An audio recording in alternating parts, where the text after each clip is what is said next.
사무엘하 3장 22절에서 39절까지의 말씀입니다. 우리는 살아가면서 억울한 일을 당하거나 깊은 배신감을 느낄 때가 있습니다. 이때 우리 안에서 자연스럽게 일어나는 감정은 무엇인가요? 아마도 복수심일 것입니다. 당한 대로 갚아주고 싶다. 나에게 고통을 준 자가 똑같이 고통받기를 바란다 라는 마음은 인간의 본능 깊숙이 자리 잡고 있는 감정입니다. 정의가 무너지고 불의가 득세하는 것처럼 보일 때 우리는 스스로 심판자가 되어서 잘못된 것을 바로잡고 싶다는 충동을 느낍니다. 오늘 우리가 함께 살펴볼 사무엘하 3장의 말씀은 바로 이러한 인간의 복수심과 그 속에서 일하시는 하나님의 모습을 극명하게 보여줍니다. 본문 22절부터 27절은 요압이 아브넬을 죽이는 충격적인 사건을 기록하고 있습니다. 아브넬은 사울 가문의 마지막 실권자로서 다윗의 통일을 막는 가장 큰 걸림돌이었습니다. 그러나 이제 그는 다윗에게 마음을 돌려 이스라엘 모든 지파를 설득하여서 다윗에게 나아오기로 결정을 하였고 다윗과 언약을 맺은 후에 평안히 돌아가는 길이었습니다. 그런데 그때 요압이 군대를 이끌고 돌아왔습니다. 그는 다윗이 아브넬과 화친하고 그를 평안히 보냈다는 소식을 듣고 격분하게 됩니다. 24절에 기록된 요압이 하는 말에는 불만과 의심이 가득하다는 것을 알 수 있습니다. 그는 아브넬이 다윗을 속이려고 왔으며 정탐하기 위해서 왔다는 것을 주장합니다. 결국 요압은 아브넬을 다시 불러들입니다. 그리고 요압은 아브넬을 속이고 성문 안에서 은밀하게 그를 살해했습니다. 그는 겉으로 형 아사엘의 복수를 내세웠습니다. 하지만 그의 행동은 그것만을 의미하는 것은 아니었습니다. 이 상황을 자세히 보면 아사엘의 죽음은 전쟁 중에 발생한 일이었습니다. 아브넬은 아사엘을 죽이고 싶지 않았지만 아사엘이 집요하게 추격해왔고 자기를 방어하기 위해서 어쩔 수 없이 창 뒤끝으로 그를 죽였습니다. 아브넬은 그때 이미 전쟁 법상으로는 책임이 없는 상황이었고 복수할 기회도 여러 번 있었음에도 하지 않았습니다. 더구나 아브넬은 이제 이스라엘 전체의 평화와 다윗의 통일 왕국 건설이라는 대의를 위해서 자신의 과거의 입장을 버리고 다윗과 손을 잡으려 했습니다. 그럼에도 요압은 그를 죽였습니다. 왜 죽인 것일까요? 성경의 기록은 이 요압의 복수가 표면적으로는 형제처럼 보이지만 본질적으로는 깊은 자기 중심성에서 비롯되었다고 말합니다. 아브넬이 다윗에게 충성을 맹세하고 이스라엘을 데리고 온다면 그는 다윗에게 막강한 영향력을 행사하게 될 것입니다. 그렇게 되면 사울 왕조 시절부터 다윗의 최고 사령관이었던 요압의 입지는 흔들리게 됩니다. 요압은 자신의 권력과 지위를 지키기 위해서 아브넬이라는 정치적인 경쟁자를 제거한 것입니다. 형제인 아사엘의 복수는 명분일 뿐이었죠. 진짜 목적은 자기 보호와 자기 확장 그리고 자기 영광을 위한 것이었습니다. 인간의 욕망이 무서운 이유는 바로 여기에 있습니다. 정의의 이름을 빌리기는 하지만 결국에는 자기 감정과 자기 상처 그리고 자기 이익을 채우기 위한 도구로 전락하기 쉽다는 것입니다.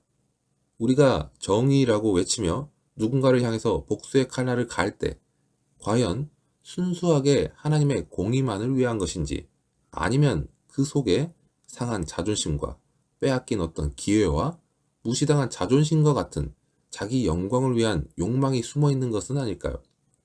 로마서 12장 19절은 이렇게 말씀합니다. 내 사랑하는 자들아 너희가 친히 원수를 갚지 말고 하나님의 진노하심에 맡기라. 기록되었으되 원수 갚는 것이 내게 있으니 내가 갚으리라고 주께서 말씀하시니라. 하나님께서는 우리가 친히 원수 갚는 것을 금하십니다. 왜냐하면 완전한 정의와 공의로 원수를 갚으실 수 있는 분은 오직 하나님뿐이시기 때문입니다. 인간의 복수는 결코 순수할 수가 없습니다. 그리고 또 다른 죄악과 복수의 악순환을 낳을 뿐입니다. 하나님만이 모든 것을 아시고 가장 공의롭게 심판하시며 합당하게 갚으실 수 있습니다. 요압의 복수는 이러한 하나님의 영역을 침범한 자기 의와 자기 욕망으로 가득 찬 행동이었습니다. 요압의 만행은 즉시 다윗에게 보고됩니다. 그리고 다윗은 소식을 듣자마자 자신이 이 사건과는 전혀 무관하다는 것을 공개적으로 천명합니다. 이 살인이 자신의 뜻이 아니고 자신이나 이스라엘 왕국에 죄가 돌아가지 않기를 하나님 앞에서 선언했습니다. 다윗의 이러한 행동은 매우 중요한 행동이었습니다. 아브넬은 다윗의 가장 큰 적이었습니다. 그의 죽음은 다윗이 이스라엘 전체의 왕이 되는데 엄청난 정치적인 이득이 될 수밖에 없었습니다. 정적이 사라졌기 때문에 기뻐하고 요압의 행동을 묵인할 수도 있었습니다. 그러나 다윗은 아브넬의 죽음을 자신의 정치적인 이득으로 삼거나 기뻐하지 않았습니다. 다윗은 무엇을 중요하게 여겼기 때문에 이렇게 한 것일까요? 다윗은 인간적인 이해득실이나 정치적인 유익보다 하나님 앞에서 의로운 길을 걷는 것을 훨씬 더 중요하게 여겼습니다. 아브넬은 비록 과거에는 적이었지만 이제는 하나님 앞에서 평화와 화해의 길을 모색하고 있었습니다. 요압의 행동은 이러한 하나님의 뜻과 평화의 움직임을 막는 악한 행위가 된 것입니다.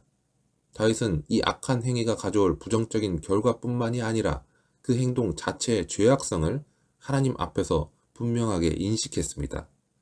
그는 요압의 행동이 형제 아사엘의 복수라는 명분 뒤에 숨겨진 탐욕과 교만을 꿰뚫어 보았습니다. 다윗은 자신의 눈앞에 놓인 이익에 눈이 멀지 않고 하나님의 공의와 평화라는 더 큰 그림을 보려고 했던 것입니다. 그래서 눈에 보이는 당장의 결과를 기뻐하기보다는 눈에 보이지 않는 하나님의 뜻과 하나님의 마음을 분별하려 했습니다. 이것이 바로 하나님의 사람이 인간적인 감정이나 이익을 넘어서서 하나님의 길을 선택하는 모습입니다. 다윗은 29절과 30절에서 요압과 그의 가문의 저주에 가까운 말을 선언합니다. 다윗은 이 살인이 단순히 형제 복수라고 포장될 수 없는 악한 일이라는 것을 명확히 했습니다. 그리고 이 죄악에 대한 책임이 요압과 그의 가문에 있다는 것을 하나님 앞에서 선언하면서 하나님의 공의로운 심판이 있을 것을 바라보았습니다. 다윗은 스스로 심판자가 되지 않았습니다. 하지만 이 악행이 하나님의 심판대 앞에 서게 될 것이라는 것을 선포함으로써 하나님의 주권적인 공의를 인정하게 되었습니다. 다윗의 반응은 악을 악으로 갚는 것이 아니라 하나님의 뜻과 공의를 존중하면서 죄악을 미워하는 마음에서 비롯된 것이었습니다. 요압의 살인사건 이후에 다윗의 행동은 우리에게 하나님의 사람이 죄악 앞에서 어떤 태도를 가져야 하는지를 보여주고 있습니다. 31절부터 다윗은 백성들에게 아브넬을 위해 애통하고 슬퍼하라고 명령합니다. 그리고 스스로 앞장서서 베옷을 입고 아브넬의 장례 행렬 뒤를 따릅니다. 다윗은 아브넬의 무덤에서 소리를 높여 울었고 온 백성도 함께 울었습니다. 다윗은 왜 이렇게까지 슬퍼했을까요? 아브넬은 그의 오랜 적이었습니다.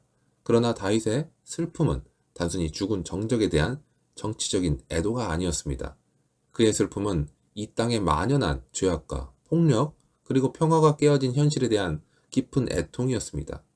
그는 아브넬이라는 한 개인의 죽음 뒤에 숨겨진 요압의 악한 동기와 즉 권력욕과 자기 영광을 위한 죄악의 현실을 보았고 그 죄악이 가져온 비극적인 결과에 대해 슬퍼했습니다. 다윗은 이 사건이 복수의 악순환으로 이어질 수 있다는 것을 알았습니다. 아브넬을 따르던 사람들은 그의 죽음에 분노하여서 요압에게 복수하려 할 것입니다. 그리고 이것은 또 다른 유혈 사태를 낳을 것입니다. 다윗은 이러한 악의 사슬을 끊으려 했습니다. 그의 공개적인 애도는 요압의 행위를 규탄하고 아브넬의 죽음을 슬퍼하며 더 이상 복수를 막으려는 지도자의 의지된 표현이었습니다. 이것은 인간적인 복수심을 넘어서서 하나님의 평화와 공의를 추구하려는 마음에서 비롯된 행동이었습니다. 죄악을 슬퍼할 줄 아는 마음, 이것이 바로 하나님의 마음과 통하는 지점입니다. 다윗은 요압의 악행을 분명히 알았고 그의 행동을 비난했지만 당장 요압을 처벌하지는 못했습니다. 39절에서 그는 내가 기름 부음을 받은 왕이 되었으나 오늘 약하여서 수르야의 아들 이 사람들을 제어하기가 너무 어렵다고 그는 솔직하게 고백합니다. 요압과 그의 동생 아비새는 너무 강했습니다. 그들을 제거하려 했다가는 오히려 자신의 왕권이 위협받거나 또 다른 내전이 일어날 수 있었습니다. 다윗은 그렇게 자신의 한계를 인정했습니다. 그러나 다윗은 죄악 앞에서 무력하게 주저앉거나 타협하지는 않았습니다. 그는 자신의 손으로 직접 심판할 수 없다는 것을 인정함과 동시에 그 모든 것을 하나님의 손에 맡겼습니다. 그것이 39절 후반부의 다윗의 말입니다. 여호와께서 악행한 자에게 그 악한 대로 갚으시기를 원하노라. 다윗은 스스로 심판자가 되는 대신에 완벽한 정의와 심판을 행하실 수 있는 하나님께 모든 것을 의탁했습니다.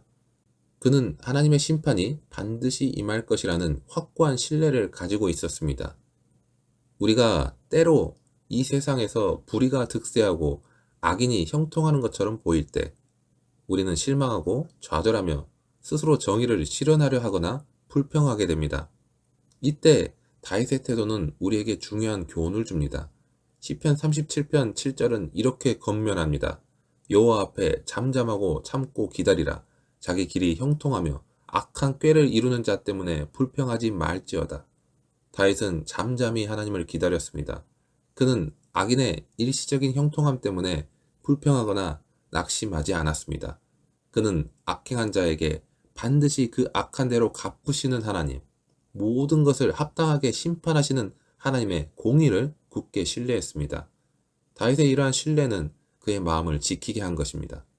그는 복수심에 사로잡혀서 또 다른 살인자가 되는 대신에 하나님의 주권적인 공의를 바라보며 자신의 길을 의롭게 걸어갔습니다.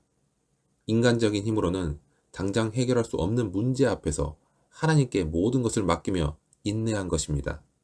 사랑하는 여러분, 우리는 살아가면서 여전히 억울함과 배신감 속에 복수를 꿈꾸고 우리의 상한 감정을 정당화하려 할 때가 많습니다. 그러나 하나님께서는 우리에게 복수심이라는 자기 파괴적인 길을 제시하시는 대신에 의와 사랑이라는 생명의 길로 나아가도록 이끌어 주십니다. 억울함과 불의를 기꺼이 담당하시고 그것을 십자가 위에서 승리하신 예수 그리스도를 바라볼 때 우리는 비로소 복수심이라는 어둠에서 벗어나 하나님의 진심을 알게 되고 그 진심으로 우리의 삶을 살아갈 힘을 얻게 됩니다. 하나님을 의지하는 삶이란 우리의 상처와 억울함을 스스로 풀기 위해 애쓰거나 복수심에 사로잡히는 삶이 아닙니다. 그것은 오직 공의로 심판하시되 죄인된 우리에게는 긍휼과 용서의 은혜를 베푸시는 하나님의 성품과 하나님의 일하심을 신뢰하며 우리의 모든 아픔과 상황을 하나님께 맡기는 삶입니다.